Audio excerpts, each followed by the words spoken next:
स्वागत है आप सभी का। मैं हूं साहिल खान और आप देख रहे हैं साहिल की डायरी। नाम शाइस्ता परवीन, उम्र लगभग 21 साल, संत कबीरनगर जिले के मगहर कस्बे की रहने वाली थी और खलीलाबाद एचआरपीजी कॉलेज में वो छात्रा थी। बताया जाता है कि 7 तारीख की इसी महीने नेपाल टूर पर गई थी, लेकिन अचानक दोपहर में खबर आती है कि शाइस्ता परवीन की खाई से गिरकर मौत हो गई और वजह बताई गई सेल्फी से मौत की। हम पहुंचे हैं संत कबीरनगर जिले के मगहर कस्बे में और पूछेंगे परिजन से कि आखिर पूरा मामला क्या है। तो चलिए आपको दिखाते हैं इस पूरी खबर पर एक रिपोर्ट। इनकी एक न्यूज निकली थी कि वो सेल्फी लेते हुए गिर गई हैं पानी में। तो ये सवाल है कि पानी में गिर गई सेल्फी लेते हुए, जाहिर मोबाइल उनके हाथ में रही होगी, लेकिन मोबाइल को कोई नुकसान किसी तरह का नहीं हुआ। ये टूर था, एजुकेशनल टूर था, बट ऐसा कुछ नहीं हुआ कि उन्होंने कोई एजुकेशनल टूर नहीं कराया। वो सीधा बच्चों को जैसे ही नेपाल में एंटर किया वो पहाड़ी पे ले गए। संत कबीरनगर की शाइस्ता परवीन की नेपाल में सेल्फी से मौत का मामला जिले में चर्चा का विषय बना हुआ है कि आखिर सेल्फी के दौरान शाइस्ता परवीन की मौत कैसे हुई। इसका सही जवाब अभी किसी के पास नहीं है। आपको बता दें कि संत कबीरनगर जिले के मगहर काजीपुर की रहने वाली शाइस्ता परवीन, जो खलीलाबाद के एचआरपीजी कॉलेज में स्नातक तृतीय वर्ष की छात्रा थी और 7 नवंबर को कॉलेज के रक्षा अध्ययन विभाग की तरफ से 20 छात्राओं का टूर नेपाल बुटवल के लिए निकला था, जिसमें मगहर काजीपुर की रहने वाली शाइस्ता परवीन भी शामिल थी। लेकिन दोपहर होते ही जिले में एक खबर आग की तरफ फैल गयी कि एचआरपीजी कॉलेज के छात्राओं का जो टूर नेपाल गया हुआ था, उसमें एक छात्रा की सेल्फी लेने के दौरान पैर फिसलने से नीचे गिरकर उसकी मौत हो गई है और छात्रा का नाम था शाइस्ता परवीन। वहीं परिजनों को जैसे ही हादसे की खबर लगी वो नेपाल के लिए चल दिए, जहां पहुंचने पर उनकी बेटी शाइस्ता परवीन का शव मिला। शाइस्ता परवीन के परिजनों ने कॉलेज प्रशासन पर बड़ा आरोप लगाया है और परिजन जांच के साथ ही इंसाफ की मांग कर रहे हैं। वहीं इस मामले पर हमने कॉलेज प्रशासन से भी फोन के जरिए कई बार संपर्क साधने की कोशिश की, लेकिन फोन रिसीव न होने की वजह से कॉलेज प्रशासन के द्वारा जानकारी नहीं मिल सकी कि आखिर वहाँ पर हुआ क्या था। फिलहाल सवाल कई हैं, लेकिन शाइस्ता परवीन की मौत कैसे हुई इसका जवाब किसी के पास नहीं है और ना ही इस तरह का कोई वीडियो सामने आया है जिससे साबित हो सके कि शाइस्ता परवीन की सेल्फी लेने के दौरान पैर फिसलने से नीचे गिरने से उसकी मौत हुई है या फिर मामला कुछ और है। वहीं परिजनों की माने कि अगर बेटी सेल्फी ले रही थी और पैर फिसलने से नीचे पानी में जा गिरी तो मोबाइल सही सलामत कैसे है, मोबाइल पर कोई भी खरोच क्यों नहीं आया, इस पर भी लोग सवाल उठा रहे हैं। वहीं हमने शाइस्ता परवीन के परिजनों से मुलाकात की है और उन्होंने क्या कुछ बताया है, आइए सुनवाते हैं उनका पूरा बयान। तो हम पहुंचे हैं संत कबीरनगर जिले के मगहर कस्बे में काजीपुर में शाइस्ता परवीन के घर पर और परिजन से मुलाकात करेंगे, पूछेंगे कि आखिर पूरा मामला क्या है, उनके आरोप क्या हैं और बच्चियां कहां गई थी और पूरा मामला क्या है। उनके परिजन हैं। सबसे पहले आपसे जानना चाहेंगे कि आपका नाम क्या है? अब्दुल।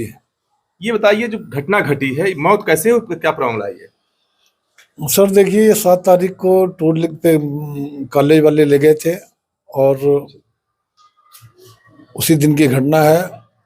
2 बजे के आसपास मेरे पास कॉल आती है कि आपकी बच्ची गिर गई है, चोटिल हो गई है, हम लोग अस्पताल में लेकर के आप फौरन चले आइए। मेरी उसके बाद समझ नहीं आ रहा था कि मैं करूं और कैसे चला जाऊं नेपाल, क्योंकि किस हालत में है वो क्या नहीं है, इस सोचते विचार करने में मुझे 1 घंटे का समय लगा। और उसके बाद क्या नाम है, 2 बजे के बाद कॉलेज से भी फ़ोन आया कि आपकी बच्ची गिर गई है और चोटल, लोग हॉस्पिटल में लेकर के। हमने कहा किस हॉस्पिटल में है, बताया सिटी हॉस्पिटल में। हमने एक दोस्त को फ़ोन किया जो टांडा के हैं, वो आए, रहमान भाई उनका नाम है, और फिर उनकी गाड़ी में हम लोग नेपाल के लिए गए। वहाँ जगह गए तो देखा कि लड़की मृत पड़ी थी। फिर तो जो सूचना मिली कि जो खबर आई थी कि सेल्फी लेने दौरान मौत हो गई, तो कहाँ पर गई थी बच्ची आपकी? लड़की ये बुटवल में पहाड़ी इलाका है, वहाँ लेकर के सीधे गए थे और क्या नाम है कि वहीं के लिए बताया जा रहा है कि वहीं सेल्फी लेते हुए उनकी मौत हुई।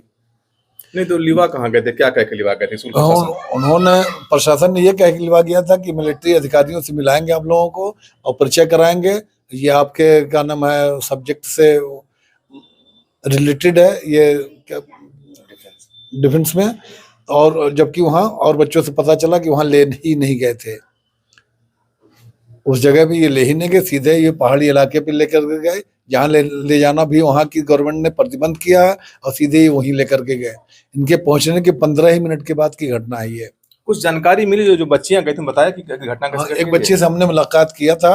उस बच्ची अपने आप को सिर्फ इतनी कह रही थी कि हम क्या नाम है जो कहकर गिलवा गए थे, वहाँ अधिकारियों से नहीं मिलाया, सीधे बुटवल लेकर के गए और अपने आप को वो बहुत डरी सहमी लग रही थी, कुछ बताने में असमर्थ थी।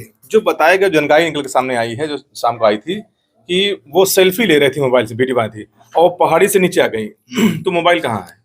मोबाइल हमारे पास है, मोबाइल को कोई नुकसान नहीं हुआ है। इनकी एक न्यूज निकली थी कि वो सेल्फी लेते हुए गिर गई हैं पानी में, तो ये सवाल है कि पानी में गिर गई सेल्फी लेते हुए, जाहिर मोबाइल उनके हाथ में रही होगी, लेकिन मोबाइल को कोई नुकसान किसी तरह का नहीं हुआ। मोबाइल सेफ है, उसमें कई वीडियोज भी हैं बच्ची के।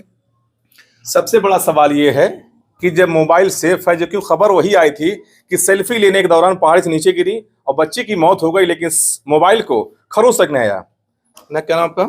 शगुफ्ता। तो क्या पूरा जानकारी मिला? सर जानकारी तो अभी पूरी नहीं मिली, और बस ये इतनी जानकारी थी।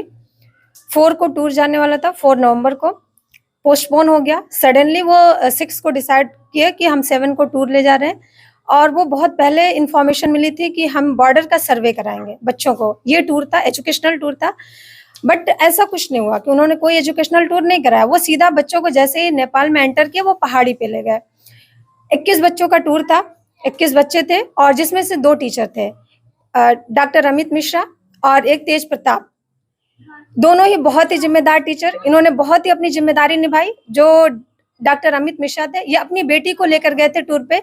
मुझे इससे नहीं फर्क पड़ता, वो अपनी बेटी को लेकर गए, इट्स ओके, बट उन्होंने बच्चों का इतना ध्यान रखा कि उस टाइम बच्चे कहीं और थे, टीचर कहीं और थे। टीचर कहीं ऊंचाई पे, कहीं पहाड़ी पे, वो अपना एंजॉय कर रहे थे उस मोमेंट को, और बच्चे जो है, वो बच्चे तो होते ही हैं चंचल, वो अपनी चीजें देख रहे थे। और उसी टाइम जो है वो मेरी बहन को ऐसी कोई इन्फॉर्मेशन नहीं दी गई थी, स्कूल वाले ने कोई गाइडलाइन नहीं जारी की थी कि हम कहाँ पे टूर ले जा रहे हैं, कैसे ले जा रहे हैं, हमें किस एरिया में जो है वो घूमना है, नहीं घूमना है, कुछ भी उन्होंने नहीं बताया बच्चों को।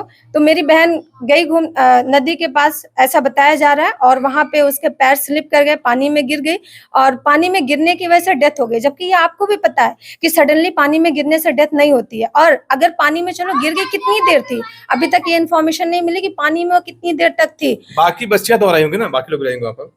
बाकी बच्चे भी सब इधर उधर थे, क्योंकि टीचर्स को कोई अपनी जिम्मेदारी का कुछ था ही नहीं कि उन्हें अपनी कोई जिम्मेदारी निभानी है। क्योंकि गवर्नमेंट का क्या है कि वो सैलरी रिलीज कर दे रही है टाइम से, पैसे इन्हें मिल जा रहे हैं, शिक्षा रोजगार का माध्यम है। ये जो आजकल जो जितने भी स्कूल्स हैं, कॉलेजेस हैं, कहीं पे कोई पढ़ाई नहीं हो रही है। ये सिर्फ एजुकेशन वनली जो है वो एक कमाई का एक जरिया बन गया। सभी का पर्पज है केवल मनी मनी मनी, और कुछ नहीं, कोई एजुकेशन नहीं दे रहा। अगर ये आज इतने जिम्मेदार टीचर होते तो वो हर एक गाइडलाइन जारी करते, टाइम टू टाइम पेरेंट्स को अपडेट करते, और पेरेंट्स को सारी इन्फॉर्मेशन देते, बच्चों को सारी चीजें बता कर ले जाते, बेटा हमें यहाँ घूमना, वहां घूमना।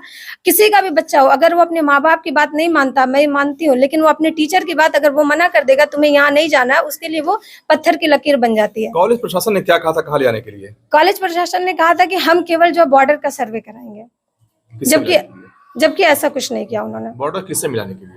मिलिट्री जो फोर्स होती है, उन फोर्स से मिलाने के लिए। उनसे मुलाकात हुई? कुछ नहीं, कोई मुलाकात नहीं, क्योंकि जो मेरी बहन का फोन था उसमें बहुत सारे उसके फोटोज वीडियोस पड़े हुए हैं, लेकिन उससे रिलेटेड कुछ भी नहीं था। जो भी है वो सीधा पहाड़ी का ही है। जिम्मेदारी किसकी बनती है? सर जिम्मेदारी बनती है सिर्फ कॉलेज प्रशासन की। क्या चाहती हैं आप? मैं तो यही चाहती हूँ कि जब तक मेरी बहन को न्याय नहीं मिलेगा, मैं कॉलेज का ताला खुलने नहीं दूंगी। क्योंकि ये आज मेरी बहन के साथ हुआ, कल किसी की बहन या बेटी के साथ हो सकता है। नो डाउट मेरी बहन इससे कभी वापस नहीं आएगी, ये हमारा ईमान कह रहा है कि चलो ठीक है, अल्लाह ताला उसको लेके गए, वापस वो कभी नहीं आने वाली। बट ये है कि अगर ये कॉलेज वाले इस तरह इतनी जिम्मेदारी के साथ अपना काम करते रहेंगे, चाहे वो प्रिंसिपल हुआ, चाहे वो कॉलेज का डायरेक्टर हुआ, या कॉलेज के टीचर हुए, अगर वो अपनी जिम्मेदारी इतनी ही जिम्मेदारी पूर्वक अपनी जिम्मेदारी निभाएंगे, तो आज ये मेरी बहन के साथ हुआ, कल किसी की भी बहन या बेटी के साथ हो सकता है। आप क्या चाहते हैं? क्या चाहते हैं?